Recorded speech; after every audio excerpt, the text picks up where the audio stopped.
So then the conversation again gets very heated because I guess Tim Pool was somewhat close with Charlie Kirk. Now, I've made my opinions very clear over the course of the last month and a half or so on Charlie Kirk. In fact, I made my opinions clear way before he was murdered. That I don't support political violence. It's horrible what happened to him, even though as a human being I couldn't stand him and I thought he was a terrible person. But I would never celebrate the murder of anybody. And we get into this heated debate about Charlie Kirk, and then he asks me for an example of something that Charlie Kirk has said. Now, I've talked about this a lot. I talked about this on Piers Morgan last month. You know, when Charlie Kirk gloated and smiled when talking about Paul Pelosi getting bludgeoned with a hammer and almost killed. This is the part of the debate where I think it kind of made Tim Pool look a little not good, for lack of a better term, because I do come with receipts. And I came with some receipts when it came to Charlie Kirk and why I feel the way I feel about him. And there is a difference between celebrating the death of Charlie Kirk, which I would never do, and not willing to celebrate his life. So this is a long clip, but I think it's a very important clip. I wanted you to hear the entire thing. This is the exchange when we start getting into Charlie Kirk. Have a listen to this. The man was a father. He's a husband. I despise a lot of the things he said. I thought he spread a lot of bad things. Like what? Okay, let's start off with Paul Pelosi. Okay, so, and I've watched this video extensively, and listen, he called out what happened to Paul Pelosi, the bludgeoned with a hammer, right? Yeah. He said, oh, that was horrible what happened to him. But then with a smile on his face, this was like a day or two after. And by the way, Paul Pelosi almost was killed, okay? The guy's in jail right now. He said he would call one of his listeners a hero if someone put up the bail for this guy. He said it with a smirk on his face, and let's ask him some questions. He said it with a smile on his face. That would be like me going on the air, which, by the way, I would never do, and say, hey, let's raise some money for Tyler Robinson, and let's ask him some questions. And if you raise money for Tyler Robinson and get him out of prison on bail, you're a hero. Tim, that is despicable. I am not a Nancy Pelosi fan. I'm not a Paul Pelosi fan. The guy almost died, okay?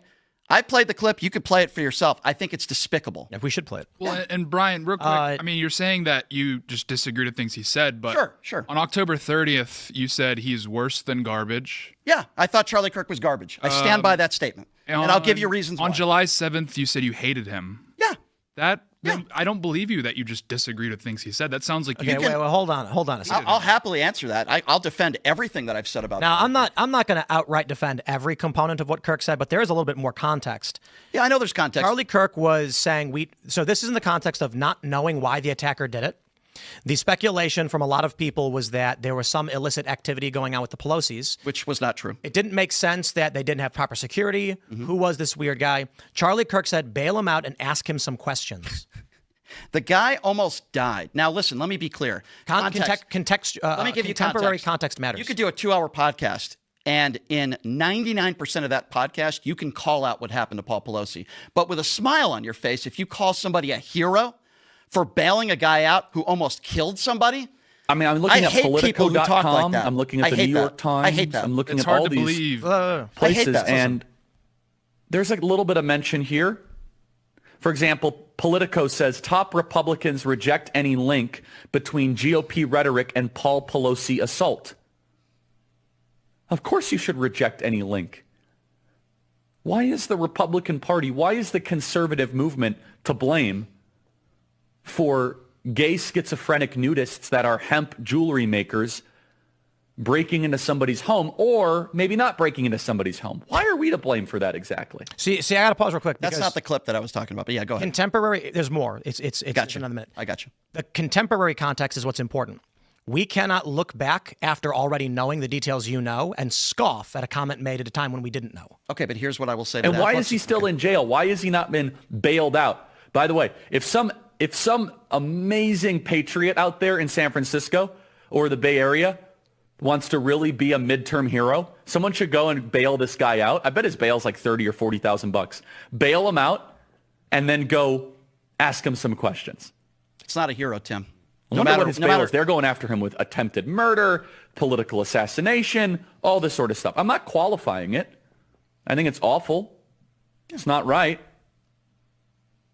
But Why is it that in Chicago you're able to commit murder and be out the next day? Why is it that you're able to trespass, second-degree murder, arson, threat of public official, cashless bail? This happens all over San Francisco, but if you go after the Pelosi's... Oh, interesting. Yeah, that's not true. So the full context is whether he's right or wrong. He was wrong. Attempted murder, he's wrong. He's making an argument that in these jurisdictions, they tend to revolving door a lot of these criminals, but not the guy who attacked Paul Pelosi. And he's making 2 points as it pertains to a midterm hero who would bail him out, and that is show Democrats this is what you do, and also ask him questions, because at the time, they didn't know if this guy was like buying drugs or something. I understand what you're saying. But the point that I'm just trying to make here, and I can give you many of other examples, the day after somebody is almost killed with a hammer, you can have a conversation about, well, geez, why are these people not getting bailed out and why are these people getting bail? To call somebody a hero or a patriot. A midterm hero. Yeah.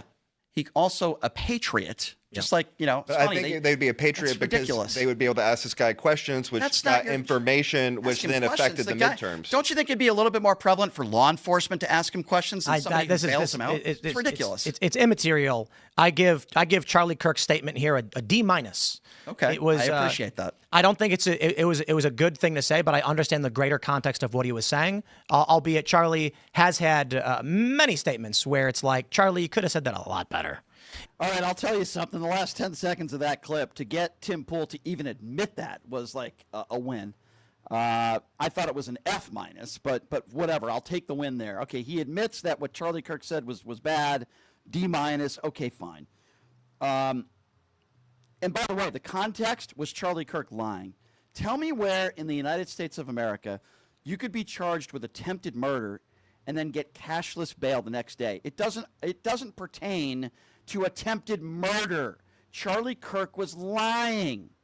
That's the part that gets me so damn angry. If you disagree with some Democrat policies, fine. But there is no defense for that type of behavior. And by the way, I could have brought up plenty of other topics, things that Charlie Kirk has said that I find utterly despicable.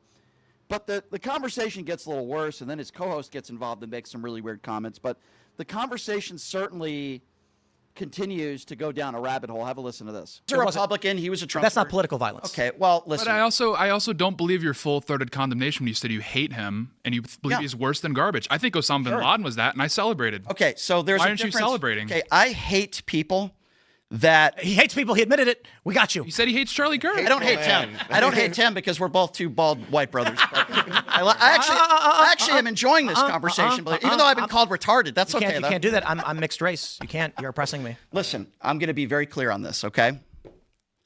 I hated Charlie Kirk. I can tell. Okay, now, it doesn't mean that I wanted him to be murdered. I want to be very clear on that. He was a father. He was a husband. My understanding, he was a good father, right? I hate the constant attacks on brown people, on gay people, on women who get abortions, calling them murderers, which, by the way, he's called time and time again, which I think is absurd. So, again, I'm trying to make my point very crystal clear. They're trying to get me in a gotcha. I stand by everything I've ever said about Charlie Kirk. I hated Charlie Kirk. But it doesn't mean I'm going to celebrate his murder. And by the way, I brought this up to Tim. I don't think we have the clip of this, but I brought this up to Tim, and I asked him, people on the right are saying Democrat elected officials celebrated the death of Charlie Kirk. Riley Gaines said that on the Piers Morgan show, and that's when I erupted at her. And I said, can you please name me one elected official that has celebrated the death? He says AOC. I say that's a lie. AOC called out the political violence and the murder. She also made the case that here's why I'm not celebrating the life of Charlie Kirk, and he doesn't deserve the Medal of Freedom, and here's why, because he's made racist comments and bigoted comments and misogynist comments. That doesn't mean you're celebrating the murder of Charlie Kirk. And Tim Pool was wrong when he said that on his show, and I pointed that out as well. But I have to play this one more clip. Listen, his co-host seemed like a very nice guy. We had a very pleasant conversation afterwards. I'm forgetting his name. But he said something really dumb, okay? I'm sure they're saying that I said things that are dumb too. But this is really stupid. He's trying to make the case that I hate terrorists like Osama bin Laden the same as I hated Charlie Kirk, which is absurd. And you know it was absurd because Tim Pool tried to interject and he wanted to move on because he knew that his co-host was making himself out to be a clown. But have a listen to this. I didn't have compassion for Osama bin Laden. I'm not. You think I would compare? Hold on a second. That's ridiculous. You think I would compare Charlie Kirk to being a mass murderer and a terrorist? He's worse than garbage. Okay, saying somebody is worse than garbage is not saying that I think he's a terrorist that's responsible for murdering hundreds of that. That's a ridiculous statement. But let's move a little bit forward because we've got a few minutes left. Yeah, let's move a little bit forward because you're making my co-host look like a jackass. Absolutely. By the way, I hate quarterbacks. Okay, I hate the New York Knicks. Okay, I grew up a Celtics fan. That doesn't mean I think they're terrorists. Okay, yes, I hated Charlie Kirk for what he represented. Doesn't mean I've ever called Charlie Kirk a murderer or a mass murderer like Osama bin Laden, who led Al Qaeda. It's just such a stupid argument that guy made, and I was like, kind of like raising my eyebrows, and I was like, what? What are you saying? So if you hate somebody, that means you want them dead? If you hate somebody, that means you think they're no better or worse than Osama bin Laden? Anyway, just a ridiculous argument by his co-host, and I couldn't even believe he said that.